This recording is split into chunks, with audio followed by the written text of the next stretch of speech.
வா ரோஜா. நீ முதல்ல போ, நான் பின்னாலேயே வர்றேன். நீ தானே அவளுக்கு ரொம்ப க்ளோஸு. ஆண்டி. யாருமா? ஏய் வாங்க வாங்க, நீங்களா? எங்களை வாங்கன்னு சொல்றா. அப்போ பழையபடி எல்லாமே ஞாபகம் வந்துருச்சோ? அம்மாடி சிந்து, யாருன்னு தெரியுதா? தெரியுமா, இவங்க என் கூட வேலை பார்த்தவங்க. ஆனா பேரு தான். என்ன சிந்து சொல்ற? என் பேரை அதுக்குள்ள மறந்துட்டியா? அம்மாடி கோச்சுக்காதீங்கம்மா, உங்க பேரை வேணும்னு அவன் மறக்கல. ஏதோ ஒரு சில விஷயம்னால அவளுக்கு கொஞ்சம் கொஞ்சம்லாம் மறந்துருச்சு.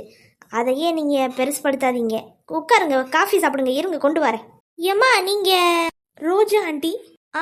ரோஜா ரோஜா, மாப்பிள்ளையோட சொந்தக்காரங்க தானே? மாப்பிள்ளை வீட்டுக்காரங்களே வந்திருக்கீங்க. உட்காருங்க உட்காருங்க, விருந்து சாப்பிட்டே போலாம். ஏம்மா இன்னும் உங்க அத்தை கோமா தான் இருக்காங்களோ?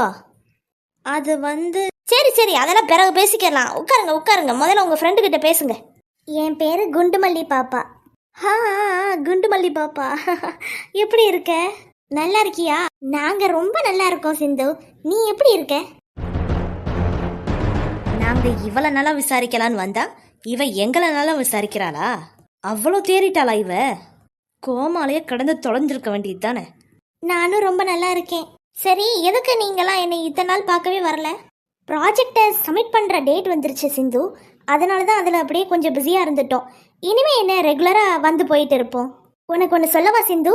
லாஸ்ட்டாக நீ ஒரு ப்ராஜெக்ட் இப்போ பண்ணியே, யூஎஸ் ப்ராஜெக்ட் ஒன்று, அது சக்ஸஸ்ஃபுல் ஆயிடுச்சு. அதனால எங்கள் எல்லாருக்கும் ரொம்ப சந்தோஷம் சிந்து. நான் தான் பண்ணேனா? ஆமாம், பண்ணியிருப்பேன். இப்போ இந்த பாராட்டுதல் விழாலாம் ரொம்ப தேவை. நம்ம நினைக்கிறத விடையே இவ ரொம்பவே தேறிட்டா போலையே. ஏதாச்சும் ஒன்று பண்ணணுமே, இவளை அழுக வைக்காம இங்கேருந்து போகக்கூடாது. ஆமாம், வந்ததுலேருந்து என்ன நீ மட்டும்தான் பேசிகிட்டே இருக்க? அந்த பொண்ணு அந்த பக்கமாக திரும்பிட்டே இருக்காங்க. ஹலோ, ஏங்க குட்டப்பாவாட? எவ்வளவு தைரியம் இருந்தா என்னவே நீ குட்டப்பாவாடன்னு சொல்லுவ? உங்க பேரு டக்குன்னு ஞாபகத்துக்கு வரல, அதனால தான் குட்டப்பாவாடன்னு சொல்லிட்டேன். சாரி. ரோஜா, வழக்கமா நீ இந்த மாதிரி காமெடிக்கெல்லாம் கோவப்பட மாட்டிய ரோஜா. உனக்கு என்னாச்சு? நம்ம டைரக்டா கெட்டவன்னு காமிச்சிக்க கூடாது. இவங்க கிட்டலாம் நல்லவ வேஷம் போட்டாதான் இங்க நாடகம் நடத்த முடியும். ஹே குண்டுமல்லி பாப்பா, நான் கோச்சுக்குவேன்னு நினைச்சியா? நான் ஏன் கோச்சுக்க போறேன் இதுக்கெல்லாம்? நான் சும்மா விளையாடுனேன். அதானே பார்த்தேன். சரி, எனக்கு ரொம்ப தண்ணி தாகமா இருக்கு. நீ போய் கொஞ்சம் தண்ணி எடுத்துட்டு வரியா? ஓகே ரோஜா. போயிட்டாளா இந்த குண்டு பெருச்சாலி? இதுதான் உங்க ரூமா? ஆமா ரோஜா. சிந்து, என்ன ஞாபகம் இருக்கா? இருக்கு, ஏன் இல்லாம? ஏன் இப்படி நின்னுட்டே பேசுற? இங்க உட்காந்துக்கோ, என் பெட்டு தான். நான் இப்போ உட்கார மாட்டேன். ஏன்? நீ தான் என் இடத்துல உட்கார்ந்துருக்கியே. புரியல. நான் எங்க உட்காந்துருக்கேன்? நான் நின்னுட்டு தானே இருக்கேன். காமெடியா? இல்ல, நீ என்னமோ சொன்னியே, எனக்கு புரியல. அது அப்படிதான், அப்பப்போ ஃப்ளூக்கில் ஏதாவது வந்துடும். அது சரி, வேற உனக்கு எல்லாமே ஞாபகம் வந்துருச்சா? வேறனா எதை கேட்குற? நீ ஸ்கூல் படித்தது, காலேஜ் படித்தது, அப்புறம் எம்பிஏக்காக ஃபாரின் போனது, வேலைக்காக எங்கள் கம்பெனியில் வந்து வேலை பார்த்தது, அப்புறம் ஏன் உனக்கு இப்படியெல்லாம் ஆச்சு, அதுக்கப்புறம் உன்னை பொண்ணு பார்க்க வந்தது. ஐயோ, யோசிக்க ஆரம்பிச்சிட்டாலே. நானே ஞாபகப்படுத்தி தப்பு பண்ணிட்டேனோ? என்னாச்சு சிந்து? இல்ல, இப்ப நீ சொல்லும் போதுதான் ஒன்னா கிளிக் ஆகுது. ஆமா சிந்து, உனக்கு ஞாபகம் வர்றதுக்கு நானே ஹெல்ப் பண்றேன். நீ ஆஃபீஸ் வந்த, வேலை பார்த்த, நல்ல சின்சியரா நீ எல்லாம் வேலை பார்ப்ப, தெரியுமா உனக்கு? அப்படியா சொல்ற? ஆமா சிந்து. மேல சொல்லு. இப்ப என்ன சொல்றது? மாமாவை பத்தி லைட்டா சொல்லிட்டு பிரேம பத்தி சொல்லுவோமா? நம்ம சொல்றதுதான் நம்புறா, எதுக்கும் சொல்லி வைப்போம். உனக்கு அர்ஜுன், பிரேம் இவங்க 2 பேரும் ஞாபகம் இருக்கா? அர்ஜுன்? உனக்கு ஒன்று தெரியுமா சிந்து? அர்ஜுன் வந்து உனக்கு பாஸ், எனக்கு அத்தை பையன்தான். எங்களோட ரிலேட்டிவ் தான் அர்ஜுன். பிரேம்னு நம்ம ஆஃபீஸில் ஒருத்தன் வேலை பார்க்குறான். அந்த பிரேம் தான் உன் பின்னாடி சும்மா சும்மா சுற்றிகிட்டே இருப்பான். நீயும் அவன் கூட எப்போ பார்த்தாலும் வெளியே போயிட்டு வந்துட்டு ரொம்ப ஜாலியாக இருப்பீங்க. நான் கூட லவ் பண்ணுறீங்கன்னு தான் நினைக்கிறேன். என்ன சொல்கிற? லவ் பண்ணுறீங்க நினைக்கலாம் இல்லை, லவ் தான் பண்ணுறீங்க. அப்பாடா, நம்பிட்டா. நீயும் பிரேமும் எப்படி இருந்தீங்க தெரியுமா? நிலாவும் சூரியனும் மாதிரி, இரவும் பகலும் மாதிரி, எப்போ பார்த்தாலும் ஜோடியாக தான் போவீங்க வருவீங்க, எல்லாமே பண்ணுவீங்க. பிரேம் இருக்கான்ல, அவன் உன்னை பற்றி அவங்க வீட்லேயே பேசிட்டான்னா பார்த்துக்கையே. நீங்கள் 2 பேரும் எங்கெங்கெல்லாம் சுற்றிருக்கீங்க தெரியுமா? பீச்சு, பார்க்கு, சினிமா தியேட்டரு, மாலுன்னு எல்லா இடத்துக்கும் போயிருக்கீங்க. ஒரு இடம் கூட விடாதில்ல. அப்படியா? ஆமா, அப்படிதான். அட லூசு ரோஜா, நீ சொல்ற ஒண்ணு கூட கரெக்டே கிடையாது. பிரேம நான் லவ் பண்ணவே கிடையாது. அவன்கிட்ட லவ்ன்ற வார்த்தையை சொன்னது கூட கிடையாது. அவன் என் மேல அப்படி ஒரு இன்ட்ரெஸ்ட்ல சுத்துறானான்றது எனக்கு தெரியாது. ஆனா எனக்கு இப்போ எல்லாமே தெள்ள தெளிவா ஞாபகம் வந்துருச்சு. என்னது ஞாபகம் வந்துருச்சா? நான் சும்மா இருந்திருந்தா கூட எனக்கு ஞாபகம் வந்திருக்காது. நல்ல வேலை கடவுளா பார்த்து தான் உன்னை இங்கே அனுப்பியிருக்காரு. அதனாலதான் எனக்கு கொஞ்சம் கொஞ்சம் ஞாபகம் இருக்கு எல்லாமே. ச்சே, எல்லாமே என்னாலயா? இவளை இன்னமே சும்மா விடக்கூடாது. இவளை இப்பவே அரட்டி வச்சாதான் கரெக்டா இருக்கும். பிரேமும் நானும் ஃப்ரெண்ட்ஸாக தான் பழகிட்டு இருந்தோம். என் மனசை உண்மையாவே கவர்ந்தது யார் தெரியுமா? உங்க மாமா தான். நீ மாமா மாமான்னு தானே கூப்பிடுவ? அர்ஜுன் சார. நான் அர்ஜுனை தான் காதலிக்கிறேன். அவரை தான் கல்யாணம் பண்ணணும்னு விருப்பப்படுறேன். சிந்து, நான் உன்கிட்ட ஒரு சில உண்மைகளை சொல்லணும்னு நினைக்கிறேன். என்ன உண்மை சொல்லு ரோஜா. யூஸ்வலா நீ நிறைய பேரை கேள்விப்பட்டிருப்ப, born with the silver spoon அப்படின்னு. பட் நானும் அர்ஜுன் மாமாவும் அப்படி கிடையாது. we were born with the golden spoon. என்னென்னமோ ரோஜா பேசிட்டு இருக்கானே. நம்ம இப்ப உள்ள போனா அவ பேச மாட்டா. சரி இங்கே நிப்போம். அது எனக்கே தெரியும் தானே. உனக்கு என்ன தெரியும் அப்படி? இல்ல உனக்கு என்னதான் தெரியும் அப்படி? ரோஜா, என் கேரக்டரை நானும் எத்தனை நாளைக்கு தான் மறைக்க முடியும்? அர்ஜுன் மாமா, அர்ஜுன் மாமா, அர்ஜுன் மாமா. நான் பிறந்த நிமிஷத்துல இருந்து இந்த நிமிஷம் வரைக்கும், ஏன் சாகிற வரைக்கும் கூட என் வாயிலிருந்து வரக்கூடிய ஒரே வார்த்தை அதுவா மட்டும்தான் இருக்கும். அவரை நான் மனசார அவ்வளோ காதலிக்கிறேன். ஆனா நீ எங்கிருந்து வந்த ஸ்டூபிட் இடியட் ஸ்கவுண்டரல் என் மாமாவை என்கிட்டதே பிரிக்க பாக்குறியா? என்னடி கோவப்படுற? கோவம்லாம் வருமா உனக்கு? அர்ஜுன் மாமா எனக்கு மட்டும்தான். எனக்கு தான் அவர் கிடைக்கணும். எனக்கு தான் அவர் முறப்பையன். நீ ஆசைப்படுறிய அவர் மேல? அவர் யார் மேல ஆசைப்படுறாரு? நீ கொஞ்சம் ஒதுங்கி நின்னா போதும். என் வழியை நானே பார்த்துக்குவேன். நீ உன்கிட்ட ஒன்று மட்டும் சொல்கிறேன் சிந்து. என் மாமா உன்னை பார்க்கறதுக்கு முன்னாடி வரைக்கும் என் பேரை தான் சொல்லிக்கிட்டே இருப்பாரு. என்ன சொல்ற? ஆமாம், என் மாமா என்னதான் நினச்சிக்கிட்டே இருப்பாரு. நீ மட்டும் இடையில வரலனா இந்நேரம் நானும் என் மாமாவும் கல்யாணம் பண்ணி சந்தோஷமாக குழந்தை குட்டிங்களோட இருப்போம். ஒரு பொண்ணோட வாழ்க்கையை கெடுக்கிறியே, உனக்கு கொஞ்சம் கூட அசிங்கமாகவும் கூச்சமாகவும் இல்லை? நீ பிரேம் பின்னாடி தான் போயிருப்ப.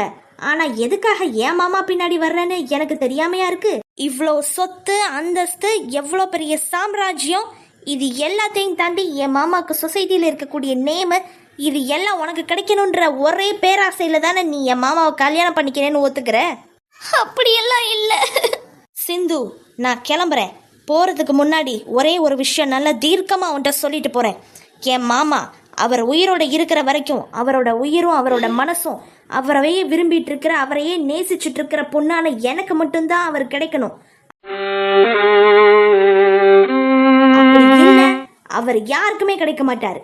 அவங்கள விட பல மடங்கு பல கோடி சொத்து எங்க வீட்டுல குமிஞ்சு கிடக்கு. ஒரு ஆளை ஏற்பாடு பண்ணன்னா போதும், நிமிஷத்துக்கு 10 பேர் வந்து நிப்பான் உயிரை எடுக்கிறதுக்கு. அவரை போட்டு தள்ளிட்டு போயிட்டே இருப்பேன்.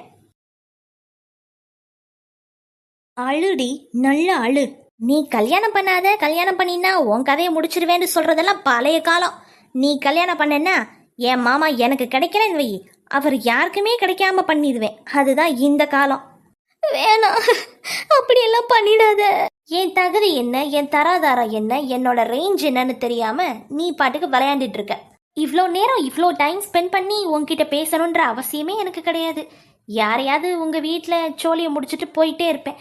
இருந்தாலும் நான் சொல்ல வேண்டியதை லாஸ்ட்டாக ஒரு தடவை உங்ககிட்ட சொல்லிடணும்ல, அதனால தான் இப்போ இவ்வளோ தூரம் உங்ககிட்ட வந்திருக்கேன். மற்றபடி நீ எல்லாம் என் கால் தூசிக்கு கூட சமமாக மாட்டேன். தயவு பண்ணி உனக்கு கெஞ்சி கேட்குறேன், தயவு செஞ்சு எங்கள் வீட்லேயோ இல்லைன்னா அர்ஜுனையோ யாரையுமே எதுவுமே பண்ணிடாத ப்ளீஸ். நீ சொல்கிற மாதிரி நான் கேட்டுக்கிறேன்.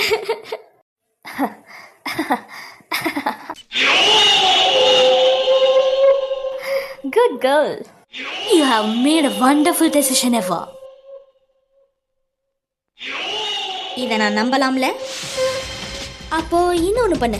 நீ இங்கே இருந்தீன்னா எனக்கும் மாமாவுக்கும் கல்யாணம் ஆகவே ஆகாது. அதனால என்ன பண்ணுறேன்னா, மூட்டை முடிச்செல்லாம் கட்டிக்கிட்டு MBA படிக்கிறதுக்கு ஃபாரின் போனேன்ல, அதே மாதிரி வேலை வெட்டின்னு சொல்லிட்டு ஃபாரின்கே போய் செட்டில் ஆயிடு. அப்படி இல்லைன்னா பெட்டர் ஒன்று பண்ணு. பிரேம்னு இங்கே ஒருத்தர் இருக்கான்ல, அவனையே கல்யாணம் பண்ணிக்கோ. உனக்கு கல்யாணம் ஆயிடுச்சுன்னு என் மாமா கொஞ்ச நாள் வருத்தப்படுவார். அதுக்கப்புறம் அவர் நான் சொல்கிறது தான் கேட்பார். கேட்க வைப்பேன். Okay Sindhu, had a great time with you. Bye bye. இப்போ யதார்த்தமா உள்ள போவோம். சிந்து, தண்ணி. இல்ல எனக்கு வேண்டாம், அங்க வச்சுட்டு வந்துரு, கிளம்பலாம். ஓகே ஆண்டி, நாங்க கிளம்புறோம். என்னம்மா அதுக்குள்ள கிளம்புறேன்னு சொல்றீங்க? காஃபி போடுறேன்னு சொன்னேன், அதுவும் நீ வந்து வேணான்னு சொல்லிட்ட. இல்ல ஆண்டி, இன்னொரு நாள் வரோம் கண்டிப்பா. சரிம்மா, சரி போயிட்டு வாங்க. சிந்து, போயிட்டு வரோம், பாய். பாய். பாய் சிந்து. நல்லா பேசுனாங்களா சிந்து? ஆமாம்மா. அம்மா கொஞ்சம் தலை வலிக்குது, நான் தூங்கட்டுமா? சரிம்மா கண்ணு, தூங்கு. ஆண்டி, ஆண்டி எங்க இருக்கீங்க? வாமா, எப்படி இருக்க? ஆண்டி அப்புறமா நல்லா விசாரிக்கலாம் ஆண்டி. இப்ப நான் எங்க இருந்து வரேன் தெரியுமா? யார பாத்துட்டு வரேன் தெரியுமா? யாரம்மா? சிந்துவை பாத்துட்டு வரேன் ஆண்டி. நம்ம மாமாவோட எக்ஸ் லவ்வரை பாத்துட்டு வரேன் ஆண்டி. ஏமா, நீ ஏதோ என் பையனோட சேர்ந்து போனதை பார்த்து நான் சந்தோஷப்பட்டேன், எங்கேயோ அவன் கூட நேரம் ஒதுக்க போறேன் அப்படின்னு. கடைசியா பார்த்தா இவளை பார்த்துட்டு வந்திருக்க. அதையும் பெருமையா யாரை பார்த்துட்டு வந்தேன் தெரியுமா, யாரை பார்த்துட்டு வந்தேன் தெரியுமான்னு கேட்குற. என்னமோ பிரதமரை போய் நேராக பார்த்துட்டு வந்த மாதிரி. கொஞ்சம் இருங்க ஆண்டி. என்னாச்சு ரோஜா? எங்க வீட்டுக்கு போகணும், லேட் ஆயிடுச்சு. உன்னை வந்து டிராப் பண்ணதும் உள்ள வர சொன்னேன், அதான் வண்டியை பார்க் பண்ணிட்டு வந்தேன். என்னாச்சு மேடம், எல்லாத்தையும் கேட்டிங்களா? எதை கேட்டியா? ஆமா, என்ன எதுக்கு இப்ப நீ மேடம்னு சொல்ற? உன்ன அப்படிதானே சொல்லணும். நான் சிந்து கிட்ட பேசின எல்லாத்தையும் ஒட்டு கேட்டியே கதவு பின்னாடி நின்னு. அதை எல்லாத்தையும் என்ன பண்ண போற நீ? போய் அர்ஜுன் கிட்ட வரிசை எல்லாத்தையும் ஒப்பிக்க போறியா? You're my bloody foot. அந்த பக்கமா திரும்பிக்கிட்டா எதுவும் உண்மை இல்லைன்னு ஆயிடுமா? இந்த மந்த் உனக்கு சேலரி வரலனா என்ன பண்ணுவ? ஐயோ, என்ன ரோஜா இப்படி எல்லாம் பேசுற? இந்த மந்த் உனக்கு சேலரியும் வராம வேலையும் போயிட்டா? அப்படி எல்லாம் சொல்லாத ரோஜா. என்னோட சம்பளத்தை வச்சுதான் என் குடும்பமே ஓடிட்டு இருக்கு. இது மட்டும் இல்லனா ரொம்ப கஷ்டமா இருக்கும். அப்போ நீ என்ன பண்ணணும்? இனிமே நான் சொல்றத மட்டும்தான் கேட்கணும், சரியா? உன்னை இந்த வேலையில வச்சிருக்கணுமா இல்ல வேலையை விட்டு தூக்கணுமான்னு நீ தான் முடிவெடுக்கணும். நீ என்ன சொல்றியோ நான் அப்படியே செய்றேன். பொழைக்க தெரிஞ்ச பிள்ளையா இருக்கியே, அப்போ சரி, உன் வேலைக்கு எந்த ஆபத்தும் வராது, கவலைப்படாம போ. ஆனா நடந்த எந்த விஷயத்தையும் நீ யார்கிட்டயும் சொல்லக்கூடாது, மறந்துரு. நான் மறந்துட்டேன். சரி, நீ போ. என்னம்மா ரோஜா, ஒரு போடு போட்டியே நல்லா அந்த பொண்ணு. நீ இப்ப பேசுறதுல இருந்தே எனக்கு தெரியுது அங்க என்னெல்லாம் நடந்துச்சு, நீ என்னெல்லாம் பேசுன, அவ என்னெல்லாம் ரியாக்ஷன் கொடுத்தா அப்படின்னு எல்லாமே தெளிவா தெரியுது. நீ எதுவும் எனக்கு வெள்ளைக்கு சொல்லணும்னு கூட அவசியம் இல்லம்மா. அந்த சிந்து மோதிட்டு இருக்கிறது என்கிட்ட ஆண்டி. ஆனா இதுல ஒரு ஹைலைட் என்னன்னா, அவ என்கிட்ட மோதுறான்னு தெரியாமையே மோதிட்டு இருக்கா. இன்னைக்கு நான் அவளை என்ன பாடுபடுத்தினேன்னு தெரியுமா உங்களுக்கு? அவ என்கிட்ட இனியும் மோதட்டும். அப்படி மோதுனா இன்னைக்கு நான் சொல்லி காமிச்சத செஞ்சு காட்டிடுவேன். ரொம்ப டயர்டா இருக்கு ஆண்டி, ஒரு காஃபி போட்டு கொண்டு வாங்க சீக்கிரம். சரிம்மா.